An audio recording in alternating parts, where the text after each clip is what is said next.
All right, folks, you know it, you love it. It's the one and only Malzberg Panel. And joining us on the panel today, we welcome back Breitbart.com and American thinker, columnist, and author C. Edmund Wright, and Newsmax White House correspondent John Gizzi. Hello, gentlemen. Hello, Steve. I was going to say don't all answer at once, but you did. Good afternoon to both of you. All right. Let's start with, we're just talking to Michael Tomasky about the economy. He blames Republicans for not being willing to go along with an infrastructure bill to remedy the economy. I kind of err on the side of 6 years of a policy that's failed with regulations and increased taxes, et cetera, and Obamacare. But, you know, the economy, there's numbers out today, guys, that say since '07, the total employment population, or employable population, I should say, has grown by 8 million, people 16 to 65. But the number of people employed has dropped by 500,000. That's not a good recipe, John. No, it's not a good recipe. And I talked about this earlier today with Dave Camp, chairman of the House Ways and Means Committee, and author of a tax reform measure that he believes will create an atmosphere of growth and making business want to invest in the creation of jobs and in an economy that's robust.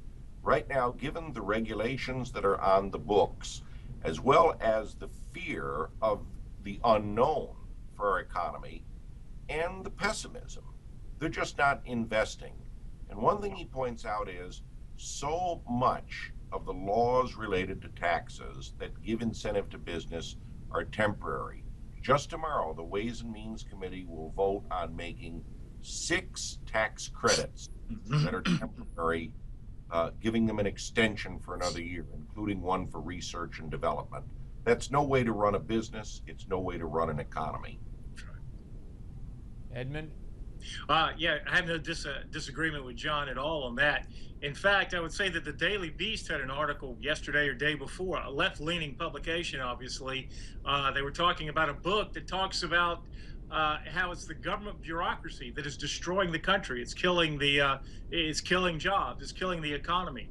And then another foundation, a liberal think tank, came out today, or came out yesterday, talking about how companies are dying faster than new companies. You know, it's a Brookings Institute. Companies are dying faster than new companies are being created. First time in our history that's happened. So I think even some liberal, think tanks and liberal publications are finally learning that all this regulation doesn't work. It doesn't create anything. Well, yeah, no, I couldn't agree with you. Go ahead, John. Go ahead. Yeah. Japan has taken moves to give more incentive to business, and in the process, it's left the U.S. as the bearer of the highest corporate tax rate in the world, bar none.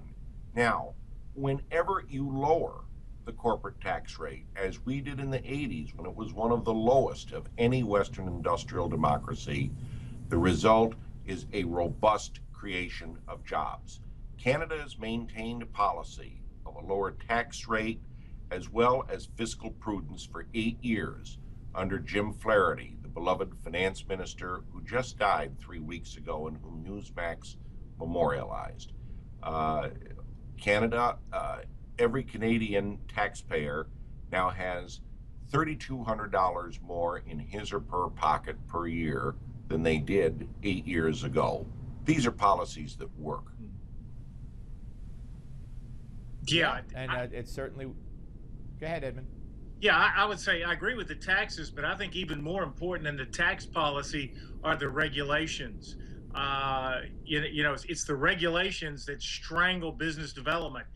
We've seen Toyota leave California. Why? Well, taxes is one issue, but also the regulation, the regulatory environment. So what does the governor come out and say? The governor says, look, some people are tough enough to put up with it. Yes, we have a few little inconveniences, but you should toughen up and stay in California. But of course, business owners are not looking for anything that makes their life more difficult. And Edmund, not only business owners, I just happened to go off in my mind when you said that. I remember Phil Mickelson having to take back that he left California because of of the high tax rate there. And of course, we know that Tiger Woods came out and said, well, I left California, I think if I'm correct, I left California and went to Florida because there's no state income tax there. Yes, it's amazing how many people who can move to either Texas or Florida. Gee, I wonder why that is. Or Nevada. And Robinson can, go ahead. Where else? Nevada. Nevada. What about Washington State? Does Washington State have a state income tax? Because I thought I heard someone say that's one reason Robinson Cano opted for Seattle. I could be wrong. No, Washington State does indeed have an income tax. I know that Nevada has a very business-friendly climate, and Northern Californians just simply hop over to Nevada, to Carson City. It's a very short move, and they're able to take their businesses there. I know of one story of a friend of mine who did precisely that, and he took his construction company from Northern California into Carson City, Nevada. Why? Well, there's a great, go ahead, because of the taxes. There's a great battle going on right now, John. And Governor Perry went around the country trying to lure businesses to Texas, and in many instances, he has succeeded. No, he certainly has, and in the process, he upset the Democratic governors of Illinois, New York, and California, and that's been a problem. They resented the ads he had saying, come to our state where regulation and taxes are low. Well, it gets some business there. Yeah, Edmund, and that trend will continue. I mean, it's got to continue.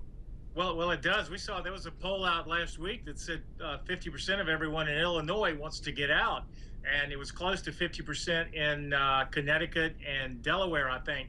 Anyway, 3 very liberal states, a lot of taxes, a lot of regulations, and roughly half the population would leave if they could.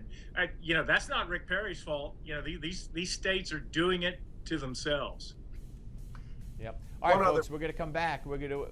John will come back. We'll continue our conversation with C. Edmund Wright and John Gizzi on the Malzberg panel, and we'll talk about Boko Haram and the fact that we've now sent some military to the region as well as FBI, and then we'll touch on the resurgence of Monica Lewinsky and what it might mean, if anything, for Hillary Clinton going forward. On the Steve Malzberg Show, you know where you are, Newsmax Television.